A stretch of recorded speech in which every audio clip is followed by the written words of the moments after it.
This episode is brought to you by the world's first reposado from Tequila Herradura, made with slow-cooked, hand-harvested agave sealed into oak barrels and aged 11 months before being enjoyed in your glass. Experience the world's first reposado, Tequila Herradura. Please drink responsibly. Responsibility.org. Tequila Herradura. 40% alcohol by volume. Imported by Brown-Forman, Louisville, Kentucky. Herradura is a registered trademark. Copyright 2025 Brown-Forman Corporation. This episode is brought to you by Nordstrom.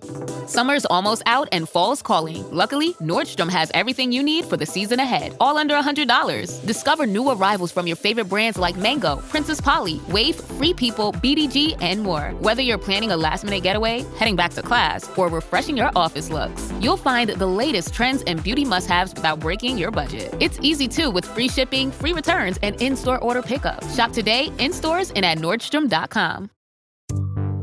Guys, you ever wish that in the middle of a conversation that you had a lifeline? Oh, most definitely. Yeah, kind of. Yeah, I do.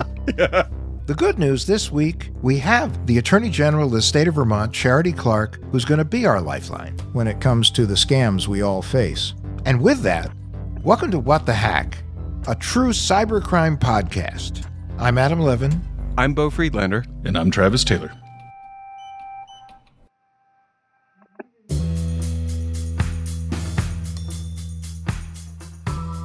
Welcome to our show, Attorney General Charity Clark from Vermont. Thanks for having me. It's really exciting to be here with you today. General Clark, how would you like us to address you during this podcast? You can call me Charity. Excellent. You were an attorney at a private firm, a big firm in New York.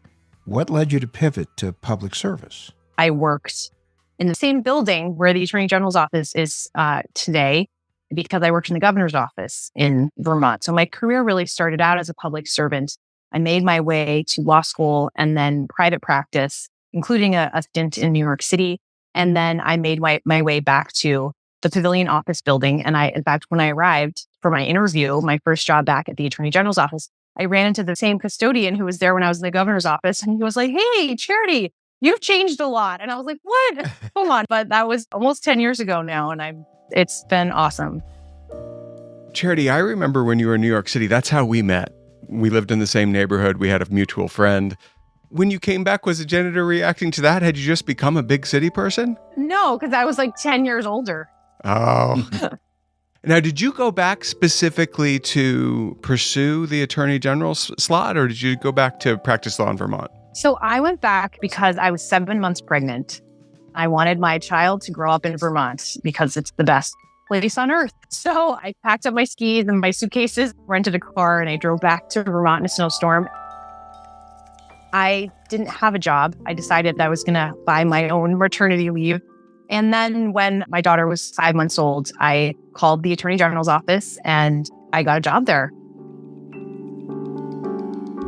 So I remember when you were floating the idea of running for Attorney General. How was that campaign in Vermont? How did it go?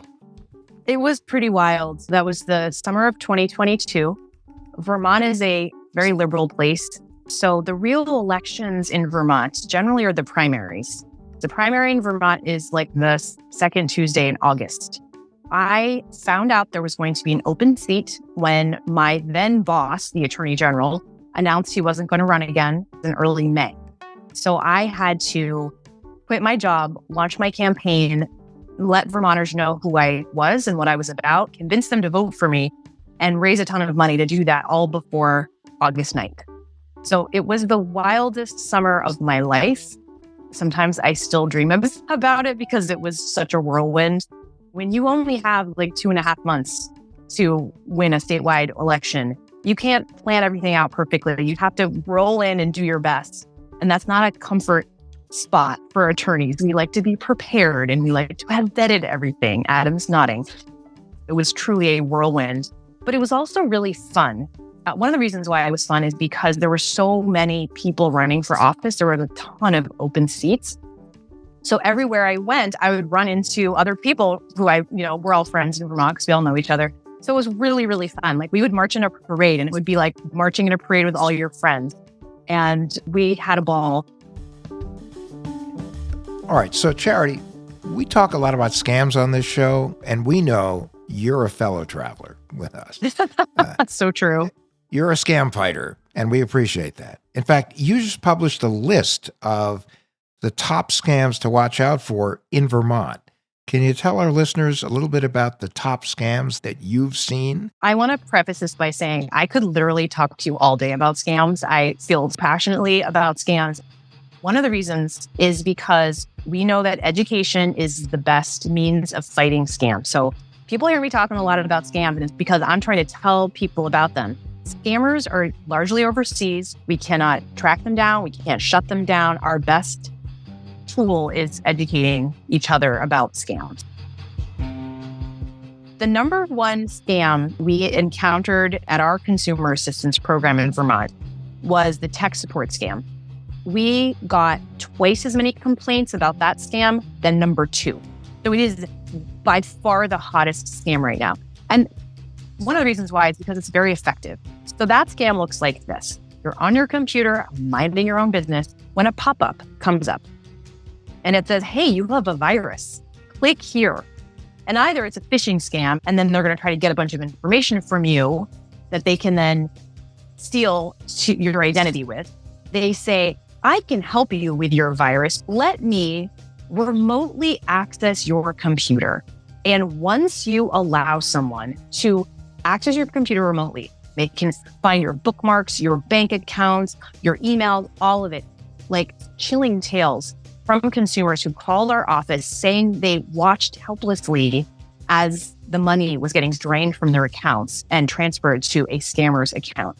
And we've also heard a tale of someone tried to click out of the pop-up and the scammer hid the link that you would click on to allow them to access your computer remotely under the X. So when I get one of those pop-ups, I turn my computer off, even if it's probably like legitimate most of the time. When I have a problem with my computer, I drive it to Best Buy.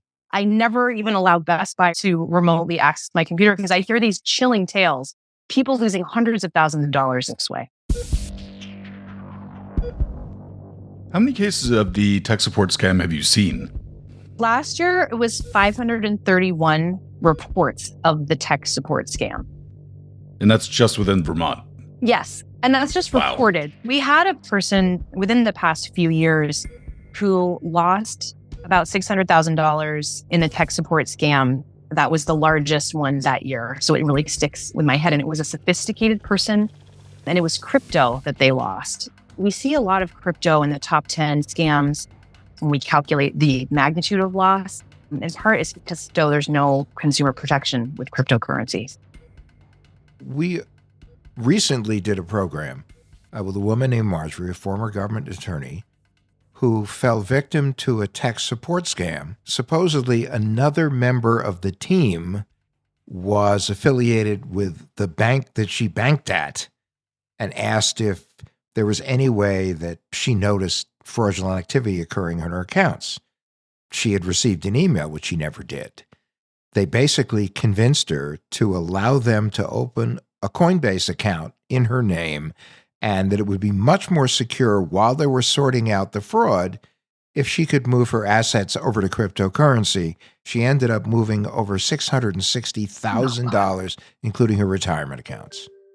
Now, thankfully, this person was a former federal employee, an attorney who had been involved in many different legal situations.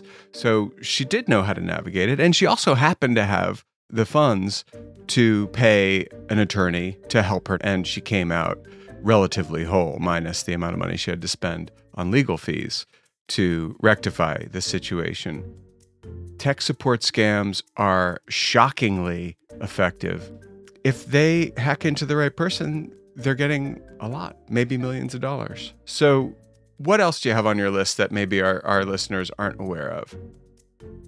I call it my Charity Clark red flag formula of what a scam is. It's when someone you don't know is trying to convince you to give them money urgently, and there's this sense of emotion. So in that case, the emotion is concern. And that's part of why it's so effective. It's like, oh my gosh, I have a computer virus. I don't know anything about computers. And so you're all worried. You're not thinking, you're feeling.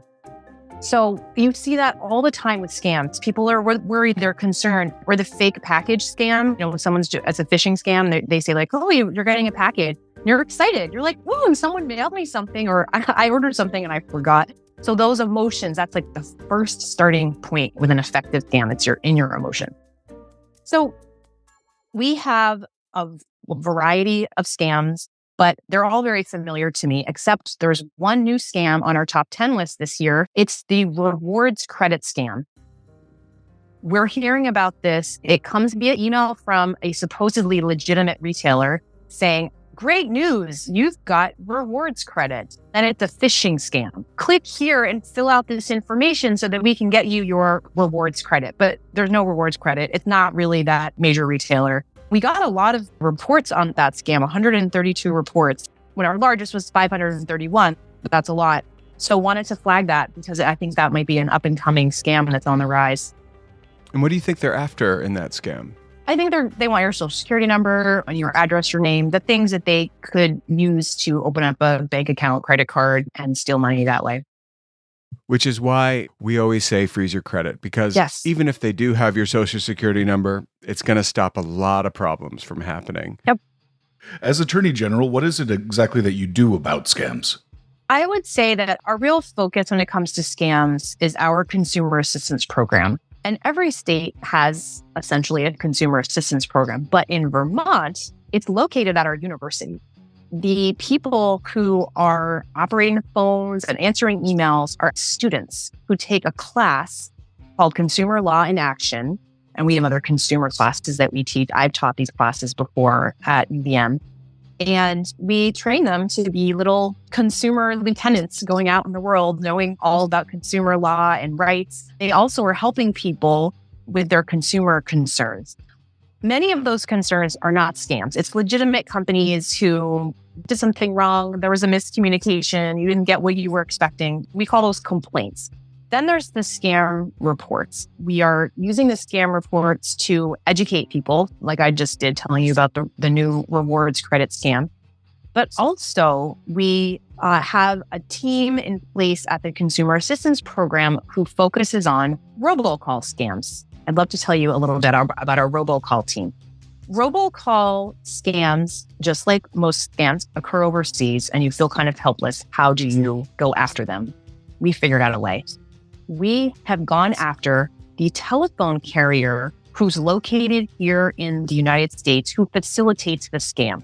Because of our friends in the federal government during the Social Security scam, they operated with us as a team and they did what's called a trace back, where you trace back the number. And if you have, within 24 hours, you can see where the number came from. So we have now settled with a few companies. One of them just went out of business after we settled. We also have some investigations going with those companies, some of the worst actors that we see. The way that we can tell it's a scam, the quantity of calls that are less than a minute. And then we do our investigation and learn more. That's kind of our first clue. Their scams are so prevalent, but it feels good to be doing something and to be addressing the harm that we know is there and saying we don't have a tolerance for you directing scam robocalls into Vermont.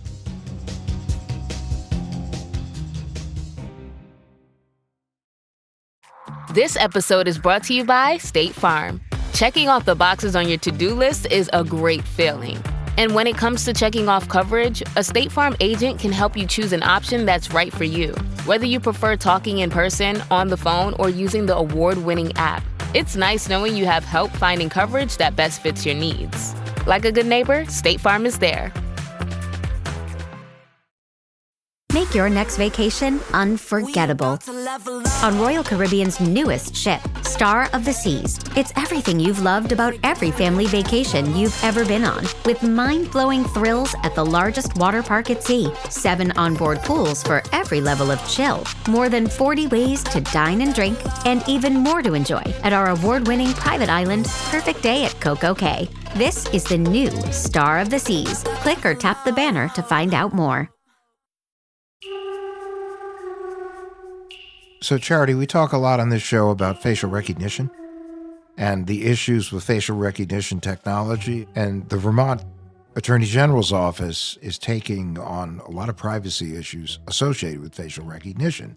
Tell us about that. I feel strongly about this issue. There's two areas to think about. One is legislation that I'm advocating for, and I'm hopeful we'll get across the finish line during the current legislative session in Vermont. The second is a lawsuit that we have filed against a company you probably are familiar with if you're interested in facial recognition, which is called Clearview AI. Clearview AI is a startup company. They screen scraped the internet for photographs. They use an algorithm to create a facial recognition system that can identify people. They now have amassed tens of billions of photographs and apparently are trying to face map everybody on Earth.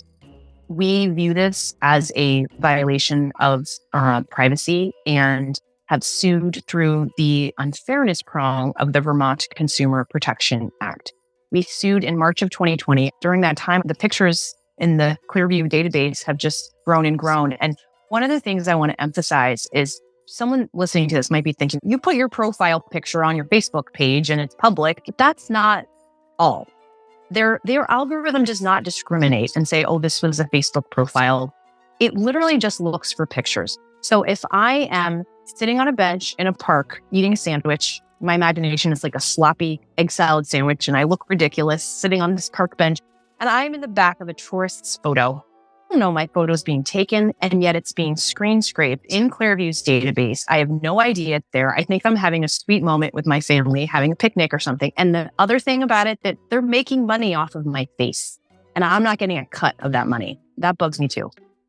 The whole thing bugs me. Now, when I think about what Clearview AI is doing, I have different issues with it. Even my Facebook profile picture. When I posted it, I did not read the privacy policy that Meta, then Facebook, published about the use of my photograph. I was squeamish about seeing it pop up in Google searches. We live in a wild west of digital commerce, and that is based on our data. And that is deeply problematic, not only because I agree with you, I should get a cut. If you're going to use my picture to bolster a database, you better give me some money for it. But the other thing is privacy and the expectation of privacy. And that's the strongest constitutional way to go after these companies. But the second one is intellectual property, because the photograph's mine. That's my photograph. I have, in theory, the copyright to that photograph. So how about that? How about just sending them a big bill? Can you do that, Charity? I'll file an amicus brief in your case, Beau. Thanks. I want at least $10. Oh. And you can refer to the NIL program for the NCAA. Yeah, I was thinking name, image, and likeness, and it's sort of, so there it does come down to that. There's another program that we learned about through Kashmir Hill, the one where you could input a picture of yourself and see how many times it pops up. Yeah, that one was pretty spooky, I think. That was PimEyes. Correct. And you know what? The funny thing is, I put you on PimEyes, and I put Travis on PimEyes, I put me on PimEyes, everyone. And some of it's dumb, right? Because I live with somebody who has their picture all over the place. And when it popped up, it was like, yeah, that's this person, whatever. With you, same thing. It was just like how many times you've been on TV or whatever. With me, it was a little more concerning. And with Travis, it was deeply concerning because Travis is not, I've been in and out of public this or that, but Travis hasn't. And so he was all over the place. I could figure out who he was. I don't know why. I think I may have just been insulted, but okay. No. It got you. It didn't get you very well, but I found you on there. What does the Attorney General of the state of Vermont think about that? I am disturbed by this. And I would just say, in Vermont, privacy is part of our ethos here. About 100 years ago, Vermont was given the opportunity to pave our green mountains for tourism. And town meetings across the state were like, no, thank you. We're not going to spoil our beautiful green mountains. And maybe 50 years after that, we were probably the first state, I don't know if we're the only state, to ban billboards because our beauty is not for sale. Our communities are not for sale, and our privacy should not be for sale. That's just kind of where we are in Vermont. So I feel like you asked me for my opinion. I think the important thing is my opinion is just reflecting a Vermont value, which is we all deserve our privacy and we deserve to control how our face is used. It really bugs me that someone would be making off of my data or my face because it feels very exploitative and unfair. Yeah. And also just, from the state that brought you the floating bridge of Brookfield. I went to Mount Mansfield, to the top of it, because of you. Did a picture so from up there and it looked kind of cool. Majestic. I'm obsessed with Mount Mansfield. It's so beautiful and majestic. 7:07 now, a consumer group is calling on California to take action against a company for its facial recognition technology. The nonprofit Consumer Watchdog sent letters to State Attorney General Rob Bonta and the California Privacy Protection Agency. Watchdog accuses the Clearview company of creating an artificial intelligence facial recognition software that violates privacy laws. Concerns include mining personal data of children and inaccurate facial recognition of African Americans. Clearview promotes its technology as high-quality algorithms that are accurate and help law enforcement rapidly. What's the upshot of your case against Clearview? We are in motions practice right now, and trial is set for later this year. I believe very strongly that our Consumer Protection Act protects Vermonters against this. I think it's important that we advocate in the legislature for changes to our laws that will expand and address some of these changing technologies in a way that's maybe more specific than the Consumer Protection Act. And it also is important to raise awareness about these issues. I don't think a lot of people realize how much their data is being collected. I don't think they know what a data broker is. I don't think they realize when they get a free app on their phone, it's not free. They're trading their data for it. All of that, I think, is something that we should be continuing to talk about so people can realize what's happening and what the potential impacts are, because the potential impacts are really disturbing as well. Not only is it your data, there could be a data breach and now your data is in the hands of a bad actor. But there's a history of outcomes that are discriminatory for facial recognition software, some of which are incredibly disturbing. People getting arrested for being mistaken for another person that they very plainly are not. So it is really disturbing. And as a woman, the potential misuse of this kind of technology for women who are experiencing domestic violence or intimate partner violence and so forth also are very disturbing to me. Well, just to start off, I agree with you completely about the privacy concerns here, but just to play devil's advocate, are there actually legitimate uses for Clearview technology? Well, the use that is the most compelling is the use that they can use this facial recognition software to find criminal actors. Like anything in public policy, we need to find out where the right balance is. Should all of us have our privacy sacrificed so that it takes less time to find a criminal actor? I don't think we've really had an opportunity to have that robust conversation because Clearview started acting before really investigating what the outcomes might be. And in fact, when they started, they weren't focused on law enforcement. They were focused on billionaire potential investors they were trying to convince to invest in their startup. And they weren't focused on the public good. They were focused on their bottom line.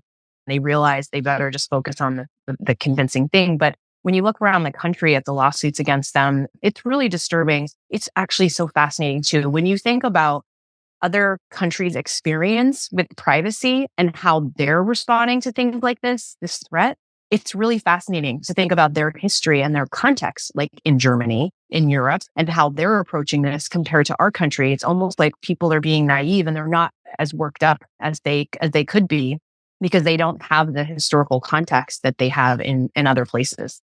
With a major selection of the looks your kiddos love, starting at just $4 in the Walmart app, a new school year means a stylish new them. Who knew? Find skater skirts and Crocs that say, I'm casual but cool. Sparkly sneakers that say, it's my classroom, you're just learning in it. And preppy polos that say, I'm the teacher's pet, even if they're mommy's menace at home.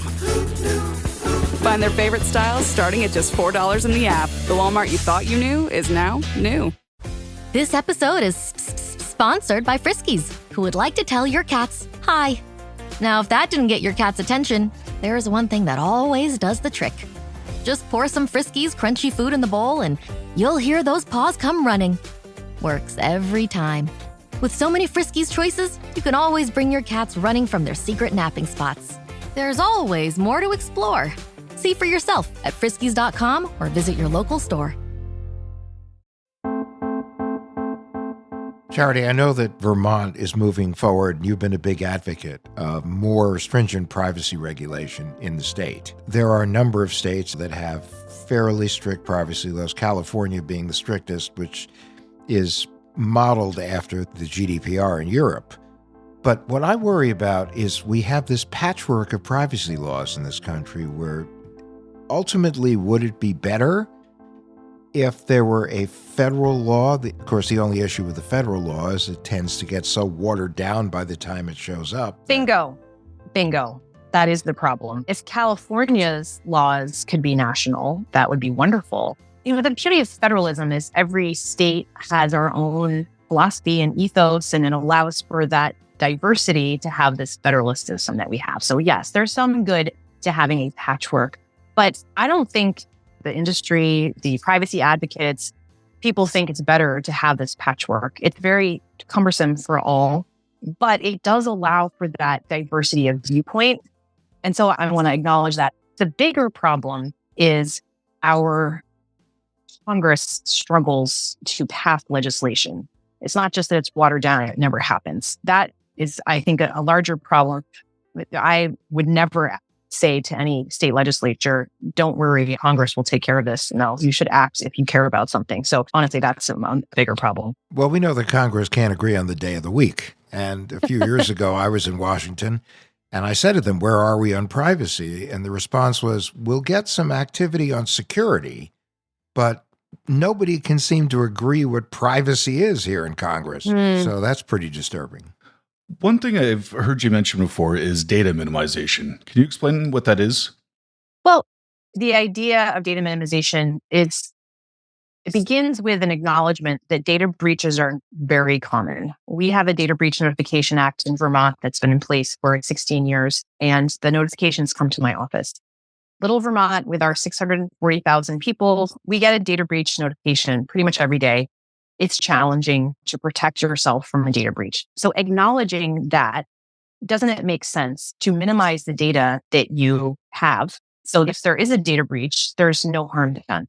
Data minimization is a best practice to protect our data from potential data breaches. And that means you should only collect data you need. You should only use it for the purpose you were collecting it for, of course, and you should only store it as long as you need it for.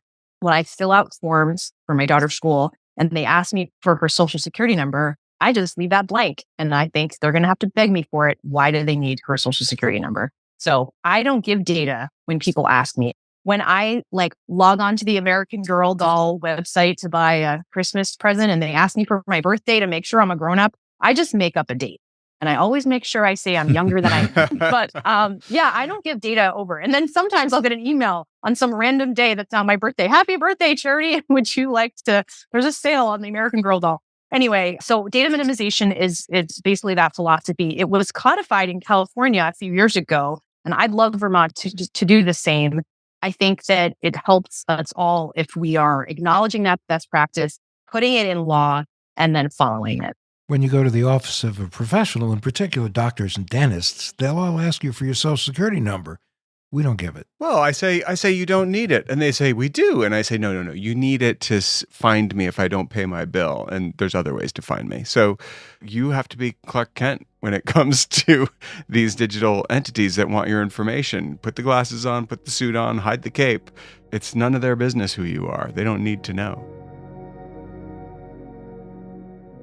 We've heard a lot of stories of people's identities being used against them. Everything from deepfakes to sextortion. People feel scared and people feel like there's no way to protect themselves. Oh, I mean, this is something that I have been really concerned about. Sextortion, yes. But in general, there could be so many ways that this could be damaging for non-consensual pornography in that sphere, but also in a commercial sphere as well. People, in my opinion, there's been a lot of focus on use of deep fakes in a political context for misinformation, election tampering, stuff like that. But I'd love to touch on the commercial impacts. I'm concerned about the potential impact that deepfakes are going to have on the marketplace. Remember when we were younger and you bought and sold things on the phone? Someone would call you and try to sell you something, and then robocalls came along with their scams, and now no one even answers the phone. The impact that robocalls had on scam robocalls had on buying and selling on the phone was devastating. But can you imagine if the use of deepfakes, like this recently, the New York Times reporting that the Taylor Swift deepfake it was a phishing scam, right? On Le Creuset cookware. Did you read that? Or a month or two ago, Tom Hanks had to issue a statement saying, hey, this dental company is using my image to make a deepfake to try to sell their dental product. That's not me. I didn't consent to this. I'm not promoting this product. Imagine if stuff like that keeps happening and there is this sense of distrust among consumers about buying things online. Imagine if scam deepfake technology had a destabilizing impact on the buying and selling of things on the internet. So I think we should be, throwing down the red flag to say this needs to be addressed because the impacts are potentially devastating. What does an attorney general do to pump the brakes on this kind of behavior? Is it lawsuit based? What is it? Well, I would say it's two things. One is we, at least in Vermont, we work really closely with our wonderful legislature. And in part, that's because they are a part-time citizen legislature. So they are there 4 days a week from January to May, maybe June. And they don't have a staff of their own. So it's just them. They share like a bunch of lawyers, and each committee has a legal assistant. They don't have their own team. They don't have a chief of staff. They don't have a policy director. They have no one. It's just them. So we often will be called in to testify or weigh in on bills, have a lot of subject matter expertise. So we kind of support them in that way. The other is trying to pursue action against bad actors. Scammers are very hard to find, but there's a lot between a scammer and a legitimate company. We have a consumer unit with lawyers who pursue actions against bad actors, largely using the Consumer Protection Act, which forbids unfair and deceptive acts in commerce. And that is a main focus of our consumer unit and a tool that we have to fight this. There's one other thing that disturbs me when you talk about deep fakes, and that is a competitor can destroy another company by simply creating a deep fake of the CEO of that company making some outrageous statement that could cause real harm. And how do you fight that? I mean, it's not even just having a destabilizing impact on like the marketplace. It could literally have a destabilizing impact on the stock market for a reason like you just articulated. And what guardrails are in place? Because the Consumer Protection Act it's a great law and we use it all the time, but it doesn't have those very clear guidelines. Thankfully, President Biden has put in place his executive order relating to AI that is going to hopefully do work in this arena. And he's also called on Congress to take steps in this arena. But I don't think any state legislature should wait. We should all be educating ourselves and acting so that we're following the best practices. We're talking about the visual deep fakes, but there's also audio deep fakes, which I find concerning. In a way, they're easier because it's just a voice, not a voice and a face. And it seems like they're so easy to make now that it's really disturbing.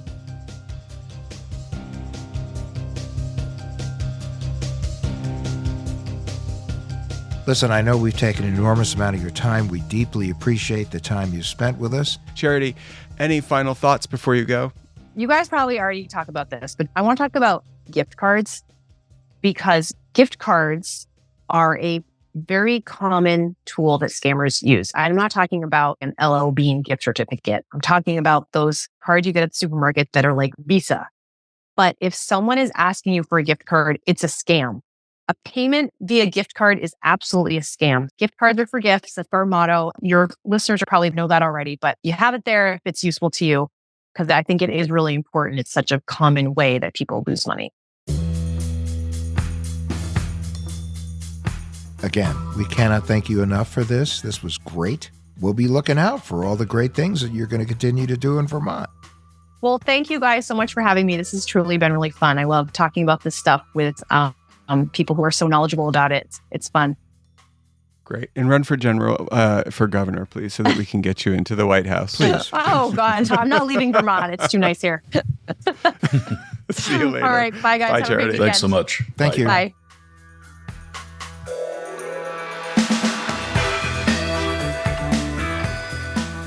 Okay, guys, that was phenomenal.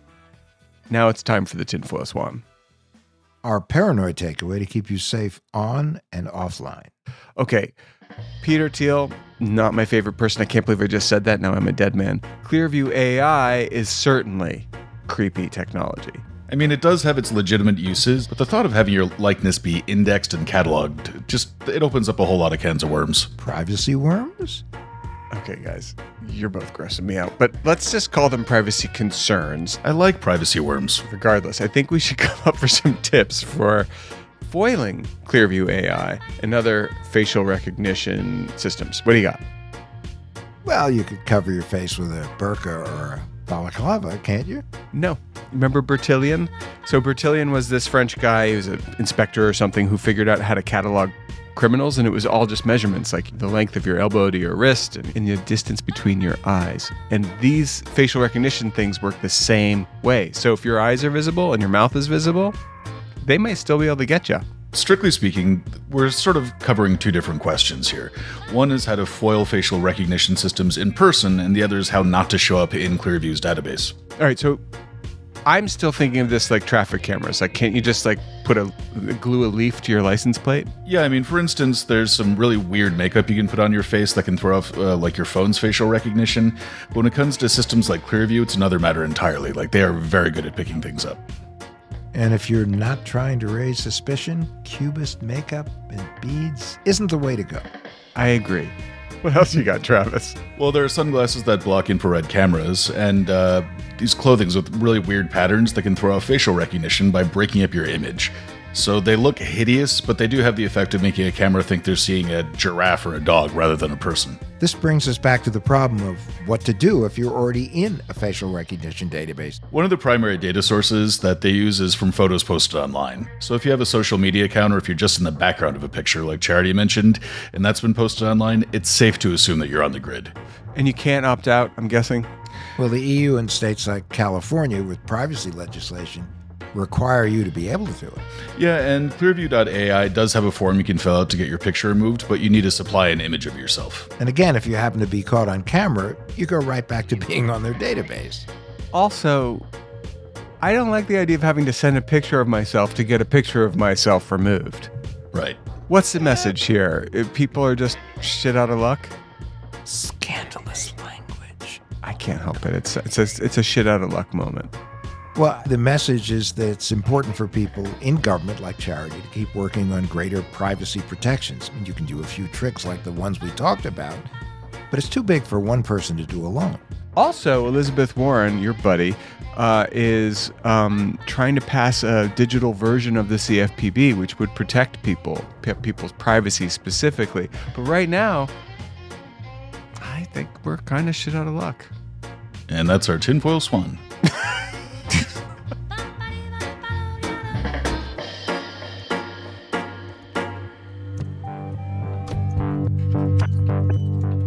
What the Hack with Adam Levin is a production of Loud Tree Media. You can find us online at adamlevin.com and on Instagram, Twitter, and Facebook at Adam K. Levin.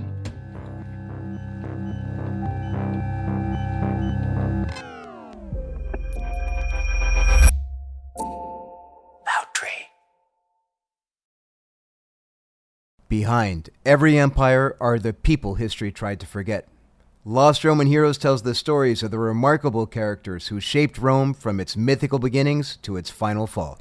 Each episode blends armchair storytelling, sharp historical insight, and a bit of humor to bring these lost figures to life. From generals to scientists, from rebels to empresses, from priests to politicians, these lost Roman heroes have one thing in common. They stood up for civilization when the bad guys threatened, and in doing so, they changed the course of human history. If you're into history that's vivid, surprising, and deeply human, this show's for you. Behind every great meal is a person with a story to tell. Hear them on Culinary Characters Unlocked, the podcast that reveals the lives behind the food. Hosted by me, David Page, Emmy Award-winning journalist and creator of Diners, Drive-Ins, and Dives, as I talk with everyone from culinary legends to mom-and-pop standouts about the creativity, grit, and passion that shape the food we love. Follow Culinary Characters Unlocked on Apple Podcasts, Spotify, or wherever you get your podcasts.